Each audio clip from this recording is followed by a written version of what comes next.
Meus irmãos, graça e paz a todos, estamos aqui para uma comparação maravilhosa desses dois grandes comentários da carta aos Romanos, que são os dois melhores comentários que temos da carta aos Romanos em português. E são dois comentários exegéticos. Então, eu estarei aqui falando das diferenças, tá? Tanto da obra como da teologia. E ambos são lançamentos, né?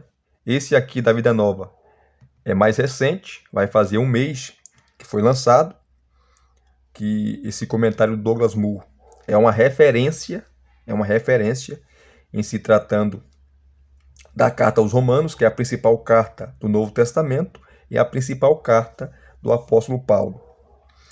E outro detalhe que é importante, antes que eu me esqueça, não tem como dizer qual comentário é melhor. Ah, é o do Douglas Moo. Ah, é o do James Dunn. Não. Para mim, ambos estão em pé de igualdade. É claro que vai ter gente que vai achar que o Douglas Moo é melhor, outros vão achar que o do James Dunn é melhor, mas isso aí é uma coisa pessoal, particular. Eu não vejo dessa forma. Ambos estão no mesmo nível. Lembrando que esse comentário aqui do Douglas Moo, a primeira edição dele em inglês é de 96 e a segunda edição é de 2016. E foi a segunda edição em inglês que a Vida Nova traduziu. Eu fiz 3 reviews dessa obra aqui de Romanos. 3. Se você não assistiu, assista. Onde eu explico tudo isso aqui. Tudo isso que eu estou falando, né? E Douglas Moo, ele revisou tudo. É um novo comentário. Ele fala que ele revisou as notas, as obras, tá? É um outro comentário. Então, aquele comentário, a primeira edição de 96 é um, a segunda edição de 2016 é outra, totalmente diferente. Já o comentário do James Dunn é de 88, 1988, então um pouco mais antigo, né? 35 anos aí. Douglas Moo está vivo ainda. O James Dunn, ele faleceu em 2020. Muita gente fala James Dow, outros falam James Dunn. Eu vou chamar de James Dunn, tá bom? James Dunn. Ambos são capa dura, tá? Só que tem um detalhe. O comentário do James Dunn é 2 volumes. Esse é o primeiro volume, esse aqui é o segundo. Tá? Aí você vê a diferença, vê aqui para vocês, ó. Os dois são um calhamaço, né? Mas o do James Dunn é maior. Olha a diferença. Tá?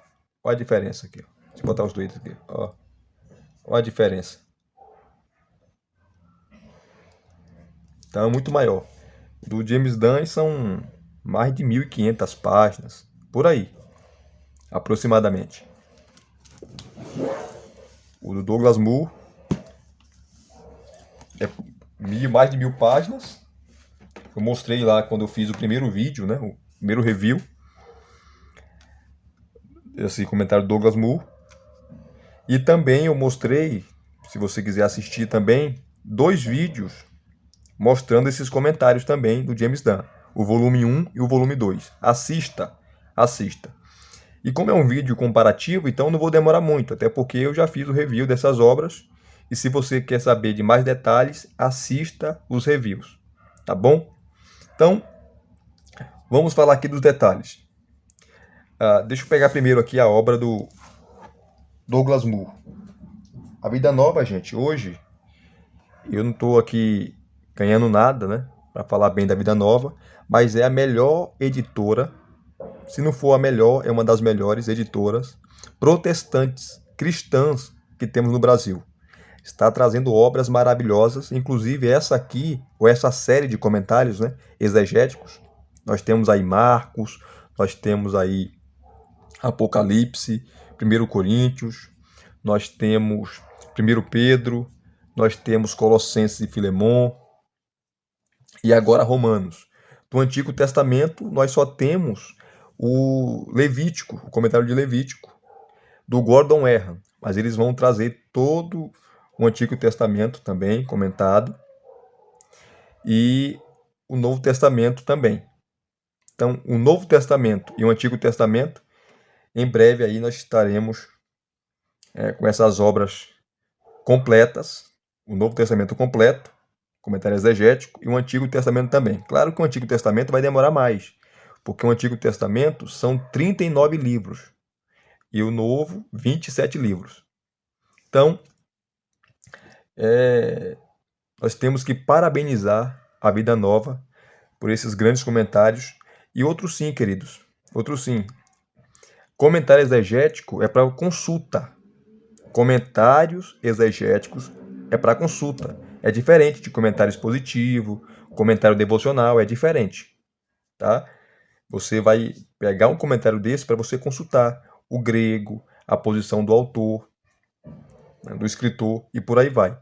Douglas Moo, ele é pré-milenista, histórico, ele não é dispensacionalista, ele é calvinista também. Então é um comentário calvinista, tá? Para você que é calvinista aí, vai amar esse comentário. Deixa eu pegar aqui quais são as diferenças desse comentário do Douglas Moo para o comentário do James Dunn.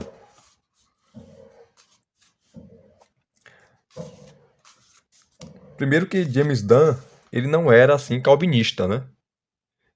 James Dunn, quando ele trabalhava textos, ele era mais eclético, vamos dizer assim, tá? Você não vê ali a linha confessional dele. Ele era bem eclético, bem equilibrado. Você vê isso no comentário dele de Romanos 9, né? De Romanos 9. Ele comentando essa passagem. Ele é bem equilibrado. Então, primeira coisa, primeira diferença que você vai notar desse comentário do Douglas Moo para o comentário do James Dunn é os discursos. Eu falei para vocês no primeiro vídeo, o primeiro review que eu fiz, né, que aqui nessa obra você vai ter aqui, ó, 1, 2, 3, 4, 5, 6 discursos, tá? O primeiro discurso, ele vai trabalhar o evangelho em Paulo e em seu ambiente. O segundo discurso, ele vai trabalhar a linguagem de justiça em Paulo, a justificação, tá? Lembrando que Douglas Moo, e aqui vai outra diferença, ele não defende a NPP, a nova perspectiva sobre Paulo. Ele fala dos seus daquilo que ela trouxe de bom, tá? Na publicação daquela obra, famosa obra do E.P. Sanders, em 77, sobre o judaísmo ali na época de Paulo, né? Na época ali da igreja primitiva. E através desse livro vieram outros livros, aí surge N.T. Wright escrevendo, James Dunn escrevendo nos anos 80, tá? Que são os dois principais teólogos dessa linha, né? Lembrando que a nova perspectiva sobre Paulo são várias, gente, perspectivas, várias, tá? Mas as mais conhecidas aí é do James Dunn e do N.T. Wright, que é muito criticado, né? Muito criticado. Então aqui, a linguagem de justiça em Paulo, a justificação, ele vai trabalhar de maneira maravilhosa, tá? O que significa justificação para Paulo, e o Douglas Moo, ele adota a visão tradicional, então ele fala dos acertos, né? E das coisas positivas em relação à NPP e das coisas negativas. Aí o terceiro discurso, ele vai trabalhar exatamente a nova perspectiva sobre o judaísmo e a nova perspectiva sobre Paulo. Como eu falei, ele vai citar E.P. Sanders, ele vai citar N.T. Wright, vai citar James Dunn, vai citar o que o E.P. Sanders trouxe quando ele publicou a sua obra em 77 sobre essa questão, né, do judaísmo, daquela época de Paulo, tá? Do farisaísmo de Paulo, aquela expressão que Paulo usa em Gálatas, obras da lei, e também em Romanos, o que significava obras da lei para os rabinos, e por aí vai. Então ele vai trabalhar tudo isso, vai trazer tudo isso, né, mostrando as novidades, aquilo que alterou, que mudou na academia em relação à nova perspectiva sobre o judaísmo e a nova perspectiva sobre Paulo, que envolve a justificação. Inclusive, se você assistiu os reviews, os 3 reviews que eu fiz desse comentário aqui, você vai ver eu lendo, né? Eu lendo, tá? A perspectiva do N.T. Wright e a perspectiva do James Dunn. Eu não vou ler aqui porque eu já fiz o review, né, gente? Eu já li. Então não há necessidade. Então esse discurso aqui é maravilhoso. Esse é o detalhe que o comentário do James Dunn não tem. Esses discursos. Até porque esse comentário é mais novo, né? É de 2016. O de James Dunn, como eu falei, é de 88. Mas é maravilhoso. Outro discurso aqui é o de Gênesis capítulo 15, versículo 6. Gênesis 15, versículo 6, sobre Romanos capítulo 4, né? Que Abraão foi justificado ali pela fé e não pelas obras. E Paulo cita Gênesis capítulo 15, versículo 6. E por que Paulo cita esse texto? Nesse discurso, Douglas Moo vai explicar para nós de maneira clara, coesa e concisa. O outro discurso é as expressões que Paulo usa, né? Com Cristo e em Cristo. Com Cristo e em Cristo. O que significa isso? Ele vai explicar aqui. Cadê? Outro discurso, tá? Esse é o último, né? É avaliações, aqui, ó. Discurso, avaliações recentes de Paulo e do judaísmo. O que os novos estudos sobre Paulo e o judaísmo da época de Paulo, tá? O judaísmo ali da diáspora, né? Dos judeus que viviam fora da Palestina,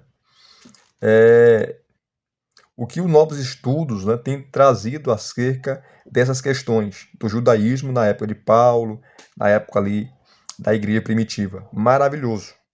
Então esses são os detalhes que você não vai encontrar na obra do Dunn. Outra coisa também importante é, se você pegar aqui, ó, se você pegar aqui a introdução da carta aos Romanos, o James Dunn ele é mais exaustivo.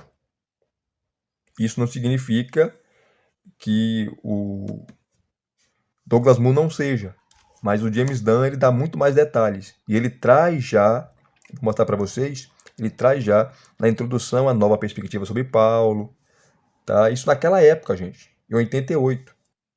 Tá? Naquela época aqui no Brasil nem sequer o povo nem sabia o que era isso. Tá? Aqui no Brasil essa ideia chegou um pouco tarde, né? Sobre a nova perspectiva sobre Paulo. Chegou um pouco tarde. Na verdade, no Brasil, as coisas sempre chegam tarde, né? Infelizmente. Então você tem aqui, ó, a introdução maravilhosa do James Dunn, só que a introdução mais exaustiva você vai encontrar aqui no comentário do James Dunn. Ele vai falar aqui ele vai falar para aqueles que gostam, né, do grego.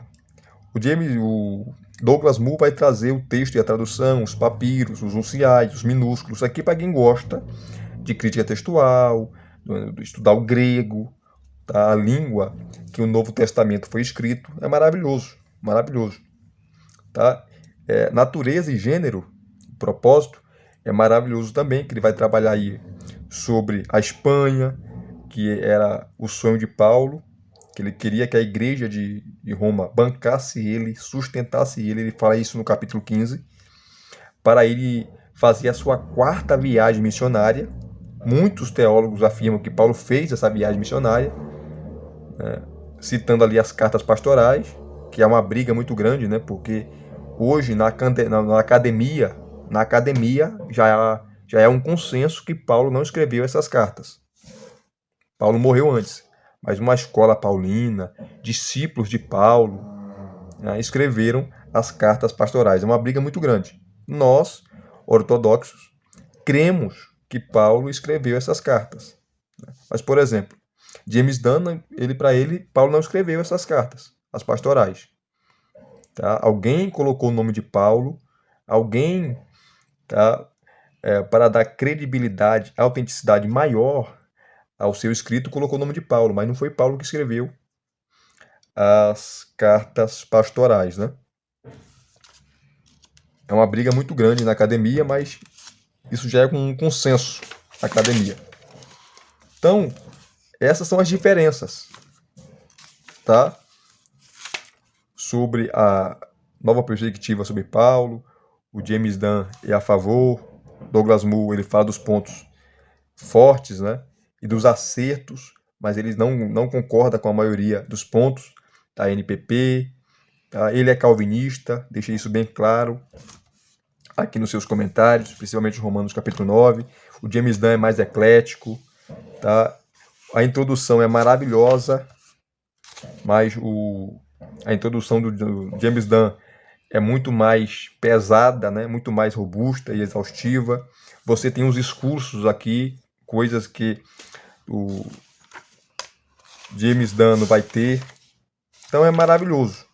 É maravilhoso. Eu não vou ler mais coisas aqui, gente, porque se você quiser mais detalhes, vá lá no review que eu fiz dessa obra. 3 vídeos sobre essa obra aqui, tá? Vamos pegar do James Dunn, que eu também fiz o review. Fiz 2 vídeos, né? Do volume 1 e do volume 2. Esse é o volume 1. Olha só que maravilha. É uma parceria, né? Entre a Paulus e a Academia Cristã. E eu fiquei sabendo, eu não sei se procede, mas eu fiquei sabendo que ambas as editoras, a Academia Cristã e a Paulus, vai trazer aí o comentário de Romanos, também exegético, do grande erudito já falecido Joseph Wittmeyer. E também fiquei sabendo que a Vida Nova, tá, vai trazer aí o comentário também exegético do grande erudito da Carta aos Romanos, do grande erudito Thomas Schreiner, pela Shed Publicações, tá? Eu fiquei sabendo, não sei se procede, vamos esperar para ver. Então aqui, ó, a capa é dura, esse comentário. As folhas são amareladas, tem gente que não gosta, que de fato com o tempo pode pegar mofo, dependendo do lugar onde você coloca. Se não tiver ventilação, vai mofar, né? Que é um convite ao mofo. Muita gente prefere folhas brancas, mas as folhas são amareladas aqui, ó. Esse comentário, como eu falei para vocês, faz parte de uma série, né?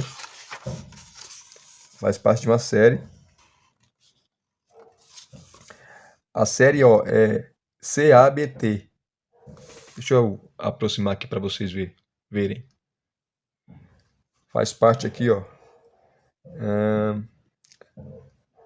Série Acadêmica Bíblico-Teológica. E a sigla é CABT. Série Acadêmica Bíblico-Teológica. Que é a nota dos editores, né? Aí você tem um sumário e a introdução. Como eu falei, é uma introdução longa, detalhada, mais detalhada do que a do Douglas Moo. Claro que isso não desmerece a introdução do Douglas Moo. Então, estou falando que a introdução do Dunn é mais exaustiva, é mais robusta. E tem mais, queridos. Tá? Há comentários, na maioria dos comentários aqui, o James Dunn é muito mais exaustivo do que o Douglas Moo. E tem outros comentários que Douglas Moo é muito mais exaustivo do que o Dunn. Por isso que não dá para comparar, dizer, esse aqui é o melhor, esse aqui... Não. Ambos estão no mesmo nível. Vocês estão entendendo? E tem um detalhe importante também, com o meu comentário exegético, eu falei isso quando mostrei para vocês esse comentário. Deixa eu pegar só um capítulo aqui, ó. Deixa eu pegar o capítulo 7. Pode ser qualquer capítulo. Deixa eu pegar o capítulo 1. Vou pegar o capítulo 2, vai. Página 112. Deixa eu ir aqui na página 112. Para vocês verem uma diferença também maravilhosa nesse comentário aqui. Aqui, ó, o capítulo 2, versículo de 1 a 11. A imparcialidade de Deus. A imparcialidade de Deus. Aí ele começa aqui, ó, tem a bibliografia. E você tem um texto. Assim também como você tem o texto e exposição do comentário exegético do Douglas Moo. Aqui você tem um texto, versículo de 1 a 11. Você tem as notas, tá? Aqui, ó. Você vai ver as letrinhas bem pequenininhas, como a letra A aqui, ó. Deixa eu aproximar bem para você ver. Ó, você tem a letra A aqui, tá vendo? E a letra A vai aparecer aonde, Elias? Vai aparecer aqui, ó. Na exposição do texto, você tem aqui a letra A, ó. Tá vendo aqui? Aí você vem aqui nas notas, ele fala assim, ó, sugestão de Bultmann de que o versículo 1 é uma glossa marginal antiga, cuja intenção original era tirar uma conclusão adequada do versículo 3, Glossen, seguido por Kassemann. É desnecessária, ele fala. Aí ele vai continuando, você vai pegar aqui a letra B também, aqui ó, a letra B.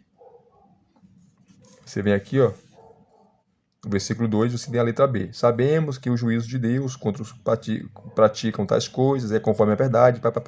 Aí ele fala aqui, citando os manuscritos. Depois, ele vai falar aqui, ó, da forma e estrutura. Isso ele vai fazer em todos os capítulos e versículos. Tá? A forma e estrutura do texto, dessa perícope. Aí você tem um comentário agora, depois da forma e estrutura, o comentário exegético. Exegético. Aqui, ó. Que está com o texto grego, tá? E a tradução dele. Ele vai comentando. Do versículo 1 ao versículo 11. Deixa eu correr aqui.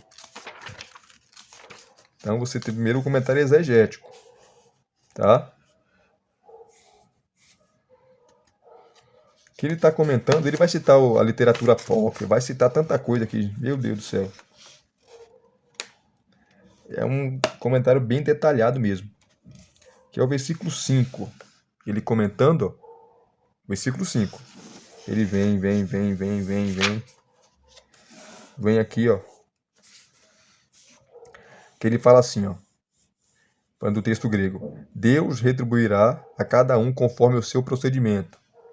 Isso pretende ser uma citação direta de um princípio estabelecido da fé judaica, com as palavras de Salmos 62:12, da Septuaginta, né? Que é a tradução do Antigo Testamento para o grego. E Provérbios 24:12, na ponta da língua de Paulo. Paulo cita Salmos, Provérbios. Ele vai continuando aqui falando. Bem, isso aqui é um comentário exegético, tá? Depois, deixa eu correr aqui por causa do tempo. Depois do comentário exegético, você vai ter agora a explanação. Para aqueles que têm dificuldade de ler, não sabe ler grego, não sabe o que é exegese, né?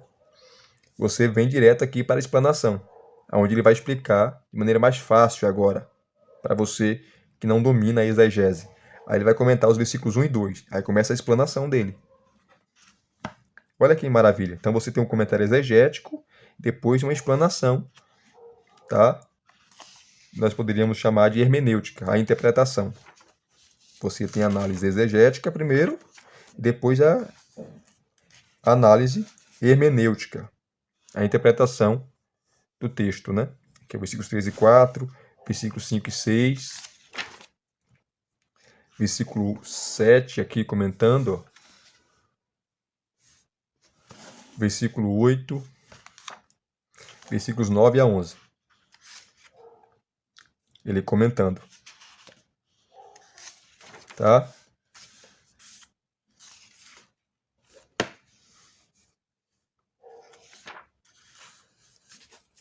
Deixa eu pegar uma passagem aqui.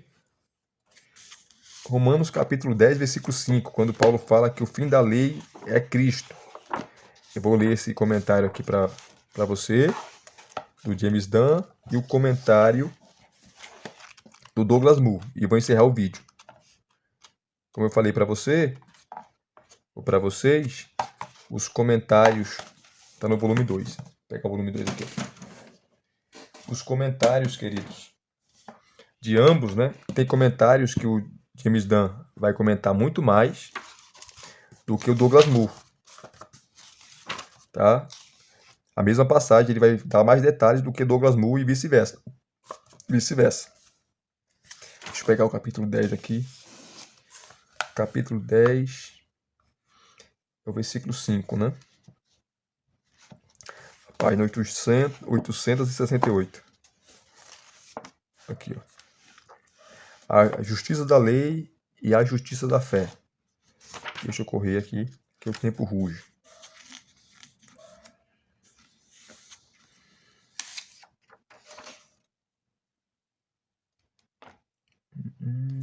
Cadê? Deixa eu pegar a explanação. Primeiro você tem a exegese do texto. Para depois você ter a hermenêutica, né? A interpretação. Aqui, a explanação.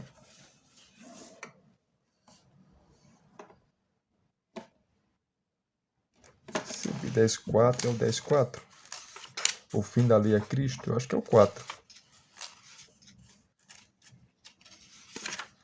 Vou pegar o 4. O 4 mesmo. Cadê?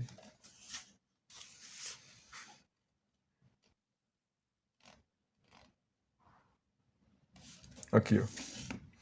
Aqui já é a explanação, né? Você tem a exegese do texto, tá? Deixa eu pegar aqui a exegese. Exegese. Aqui tá continuando, né? Aqui é a explanação. Não dá para citar aqui voltar lá para pegar a exegese, porque ia ficar muito longo o vídeo. Ele fala aqui, o versículo 4. O versículo 4 dá mais um motivo que explica a falta de conhecimento de Israel e sua ignorância da justiça de Deus, e serve de transição para a próxima fase do argumento. Porque o fim da lei é Cristo, para a justificação de todo aquele que crê, todo o que crê. Fim aqui é a palavra telos. Telos no grego, que significa propósito. Então, o propósito da lei é Cristo. A lei culmina em Cristo. A lei aponta para Cristo. É isso que significa. Tá? Não é fim no sentido de não vale mais nada, que a lei está totalmente obsoleta. Não é isso. Por isso que é bom você ter um comentário desse, né? Para não pregar besteira e não falar besteira. A formulação é desajeitada, mas a palavra fim é colocada no começo, obviamente, no começo, obviamente, para lhe dar ênfase, e isso provavelmente é suficiente para explicar o tom desajeitado. A linha de pensamento sugere com força que lei e justiça devem ser tomadas juntas, não no sentido vago de lei da justiça ou lei com referência à justiça, mas lei para a justiça, para que a justiça aconteça como um caminho em direção à justiça. Sugestão seguramente confirmada pela exposição que segue. Justiça que vem da lei, versículo 5. É, obviamente, lei para a justiça dito de outra forma. Portanto, Paulo está provavelmente pensando na lei de Moisés, entendida não como uma definição de justiça, mas em termos de obras. A lei entendida errado como um meio de estabelecer e firmar a justiça como prerrogativa especial de Israel. Tudo isso agora acabou. Tudo isso agora acabou porque a lei aponta para Cristo, né? Paulo fala isso em Gálatas. Tudo isso agora acabou. Cristo representa o fim de qualquer uso da lei nesses termos para garantir a salvação, né? Estou acrescentando. Desde a vinda e a obra de Cristo, esse entendimento errado da lei não tem mais espaço. A implicação é que antes de Cristo havia alguma base para esse entendimento da lei. Afinal de contas, antes de Cristo, o propósito de Deus tinha operado com referência específica a Israel. Aí ele continua falando. Então veja que maravilha, né? Agora eu vou pegar o mesmo comentário do Douglas Moo, sobre o versículo 4. Vamos pegar Romanos 10, 4. Eu poderia citar outros textos aqui, mas já estamos aí com 30 minutos e eu não quero demorar muito, que é só uma comparação. Aqui, ó, Romanos, capítulo 10, versículo de 1 a 4, página 777. 777. Vamos lá. 777. Você vem aqui. Aqui, ó. A justiça de Deus e a própria justiça deles, que é Israel aqui, né? Vamos pro versículo 4 logo. Olha aqui, ó. Esse versículo, que contém um dos mais famosos slogans teológicos de Paulo, fundamenta por quê, que é a palavra grega gar em inglês. Em português é porque, mas em grego é gar. O que ele disse sobre os judeus no versículo 3. Especificamente, ele mostra que a busca dos judeus por uma justiça própria, baseada na lei, é errada porque Cristo levou a lei à culminação e, desse modo, tornou a justiça disponível a todo aquele que crê. Devemos agora justificar essa interpretação do versículo examinando. Primeiro, o significado da palavra lei. Segundo, a relação sintática entre a primeira parte do versículo e a segunda. Então veja que ele já fala outras coisas, né? Ele acrescenta outras coisas. Terceiro, o significado da palavra telos, que é fim, né? O fim da lei é Cristo. Que fim é esse? Que é traduzir por culminação. Ele traduziu por culminação, tá? Aí ele vai começar a pregar o primeiro ponto aqui, que é o significado da palavra lei.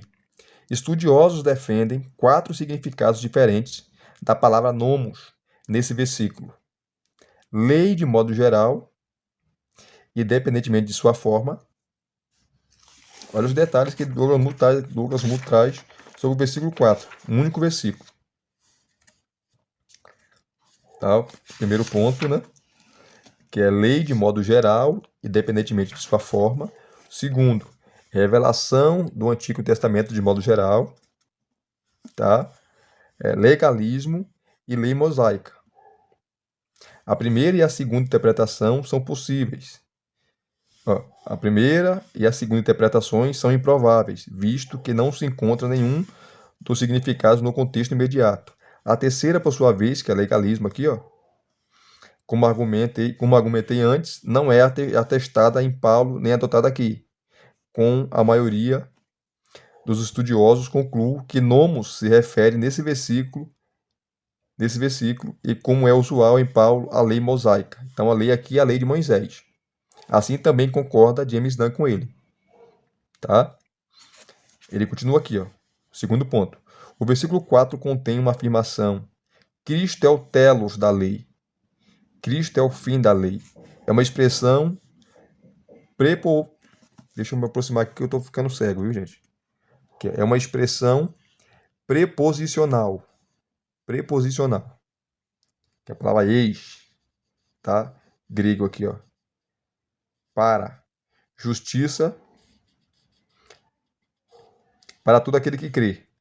Como associamos a expressão preposicional à afirmação? Estou fazendo uma pergunta. Diversos estudiosos argumentam que ela deve ser associada diretamente à palavra lei. Paulo, assim, estaria afirmando que Cristo é o telos da lei na sua relação com a justiça ou como um meio de justiça para todo aquele que crê. Então estaria ligada à afirmação como um todo. Aí vem a versão inglesa, né? A NASB. Porque Cristo é o fim da lei para a justiça de todo aquele que crê. Aí tem outra tradução aqui em inglês.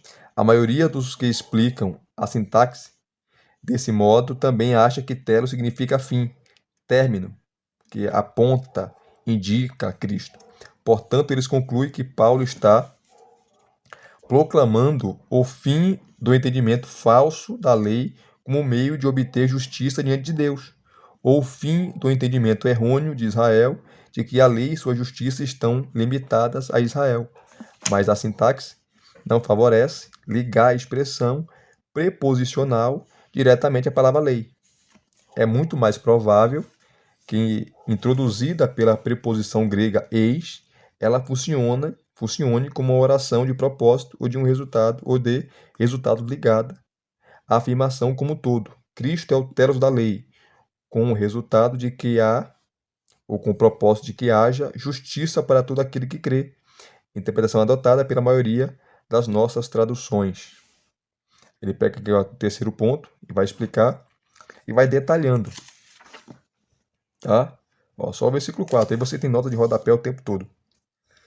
Maravilhoso. Ó, só o versículo 4 que ele comentando. Como eu falei, tem comentários que o Douglas Moo é muito mais exaustivo do que o Dan e vice-versa. Então ambos são excelentes comentários. Estão no mesmo nível. Aqui, ó. Aí ele vai dar a conclusão dele no versículo 4. Concluímos o nosso estudo desse versículo com duas reflexões teológicas. Primeira, embora eu tenha argumentado que Paulo está ensinando que Cristo levou o fim à lei, é importante esclarecer o que isso significa e talvez o mais importante, o que não significa. Paulo faz essa afirmação em relação à sua típica perspectiva salvífica histórica. A lei mosaica representa uma época dos procedimentos divinos com seres humanos que chegou ao fim. Por que chegou ao fim? Porque Cristo veio e a lei apontava para Cristo. A relação do crente com Deus é mediada em Cristo e por meio dele, e a lei mosaica não é mais base desse relacionamento. Por isso a palavra fim. Entretanto, ele não está dizendo que Cristo acabou com toda a lei. O crente permanece debaixo da lei de Deus, que agora é mediada em Cristo e por meio dele. Ele também não está dizendo que a lei mosaica não faz parte mais da revelação de Deus, ou que não tem mais nenhuma utilidade para o crente. A lei mosaica, como as escrituras no seu todo, é proveitosa para o crente. E ela deve continuar lendo-a, e ele deve continuar lendo-a, meditando nela e respondendo a ela. Interessante esse comentário do Mu, né? Segunda, no ensino de Paulo sobre Cristo, se a culminação da lei, encontramos mais uma evidência da bela unidade da mensagem do Novo Testamento, pois o que ele diz aqui é quase exatamente o que Jesus afirma em um de seus pronunciamentos teológicos mais famosos. Não pensem que vim para abolir a lei ou os profetas. Não vim para aboli-los, mas cumpri-los. Mateus 5,17. Ambos os textos retratam Cristo como a culminação prometida da lei do Antigo Testamento, e juntos oferecem uma nota de equilíbrio na abordagem cristã ao Antigo Testamento e à sua lei, a qual é vital que seja mantida. Aí ele continua aqui falando, explicando, né? Então, desculpe aí pelo tempo, né? 39 minutos, praticamente, né? De vídeo, essa maravilhosa comparação. Se você gostou dessa comparação, deixe seu like, deixe aqui os seus comentários, se inscreva no canal se você não é inscrito e acione o sininho para receber todas as notificações, né? Quando chega uma notificação aqui, quando eu fazer um novo vídeo, você que é inscrito será notificado, tá certo? Então, esses são as diferenças, vamos dizer assim, de ambos os comentários que estão no mesmo nível. Dois grandes comentários exegéticos, os dois melhores que temos em português dessa carta. Não tem para ninguém, são os dois melhores, tá bom? Muito obrigado a todos, Deus abençoe vocês mais uma vez, até os próximos vídeos, querendo Deus.